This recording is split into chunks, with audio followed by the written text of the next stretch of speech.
как да се регистрирате на платформата Bybit. Много лесно става. Ще ви сложа в Telegram този код, който иска да се регистрира с моя код, защото в противен случай това фактически е моя код 4LQPO1Q. Тук в противен случай ще ви се зареди автоматично някакъв служебен код, който ще ви препоръча платформата на човек, който ви въобще не познавате. Желателно е първо да въведете кода, дори е желателно направо през линка да минете, за да се зареди този код, иначе се зарежда служебен код. И тук вече си пишете мейла в Gmail и паролата и автоматично влизате в платформата. Ето тук има създаване на акаунт и автоматично влизате в платформата, няма нищо сложно. После нататък следващите стъпки ще ви ги обясня, като влезна в платформата. Дадете създаване на акаунт, ще ви даде там една картинка да докажете, че не сте робот и ще ви поиска един код, който ще откриете в почтата си. Ето в случая този. Понякога кодовете имат давност, така че ако нещо е изтекла давност, ще ви се презареди друг код, така че да не се притеснявате.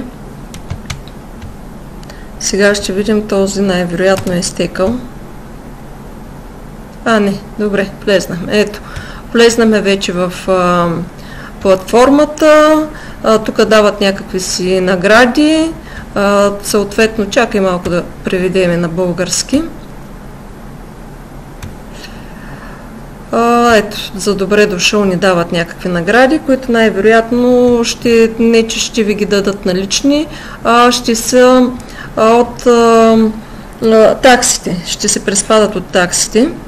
И тук можете да се проследите вече, нали, какво ще ви дадат като насоки. За да завършите проверката за самоличност, ето от тук, завършване на проверката за самоличност сега.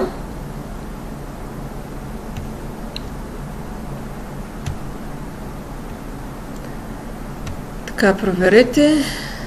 Избирате се с какво: лична карта, паспорт, шофьорска книжка. Както казах, аз винаги предпочитам с шофьорска книжка, тъй като после ми защитени личните данни. Продължи.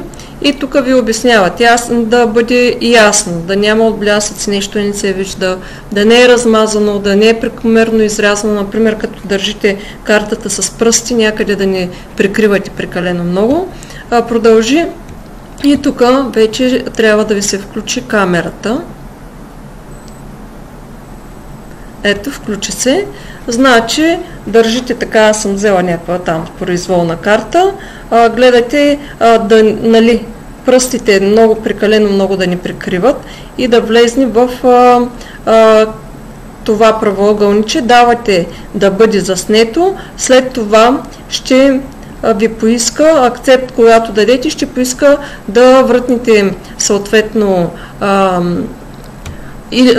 нали, за задната страна. След това, когато отново приемете, ще поиска да се въртите така главата наляво, надясно, ще излезе едно човече, което ще ви обяснява какво да правите и ви трябва да се завъртате главата така, както се върти човечето. И когато това се случи, също ако не ви излезнат добре снимките, просто няма да ви потвърдят снимките и ще трябва отново да ги снимате, докато да се получат нещата четливо. Не се притеснявайте, няколко пъти да го направите. Аз, например, за да се регистрирам моята платформа, няколко пъти си снимах документа. Това няма нищо сложно, това е най-важното, нали, да направите, за да можете да работите. И вече когато го направите, тук пише непроверено, защото съответно не съм окачила, нали, документите. Като се дойде, ще му качиме документите в Bybit и ще може вече да се работи и през тази платформа. След това ще ви обясня в следващите записи какво точно се прави и как се прави. Възможно е при верификацията да ви поиска и друг документ. тъй като на шофьорската книжка няма адрес и няма как да докажете на кой адрес точно живеете. Затова идете в банката, където имате разплащателна сметка, поискайте да ви изкарат удостоверение, проверете на самото удостоверение дали пише адресът ви и ако не пише адресът ви, помолете банковият служител да го допълни и това е достатъчно, за да мине верификацията ви напълно. Също, ако имате стар документ, вижте да не е изтекал 3-месечна давност, защото в такъв случай няма да ви приемат документа.